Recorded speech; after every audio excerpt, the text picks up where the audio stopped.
Hi, welcome to You Can Do It. I'm your host Chris, and in this video I'm going to show you how to make a nail magnet plunger. Real easy, homemade. I got some scrap pipe here. It's 1.5 inch PVC. I got two Fernco 1.5 inch rubber caps and a really strong magnet. And this magnet right here, it fits inside this pipe. It does have some play.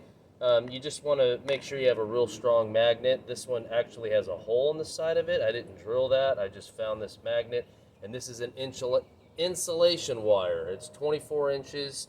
You can use a coat hanger just as long as it's straight. I'm going to insert this in this hole, and I'm going to bend the wire over so it doesn't come out. There we go. I'm going to drop this down the pipe here. Actually, we might have to bend that over just a little bit more so it doesn't hang up on the pipe. There we go. It's a nice J-hook. Stick this cap on the bottom. You don't really need to tighten up the clamp if you don't want to. And then I've got this other cap. I'm just going to force it over the wire and make its own hole through the rubber. There we go. Bring that down. And then bend the wire over so you don't poke your eye out. Now we've got this plunger here.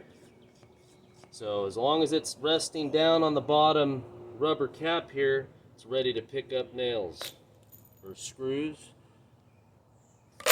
Just pull the plunger up and release the screws into your container. You pretty much pick them all up there. There you have it. Nail magnet plunger. Homemade.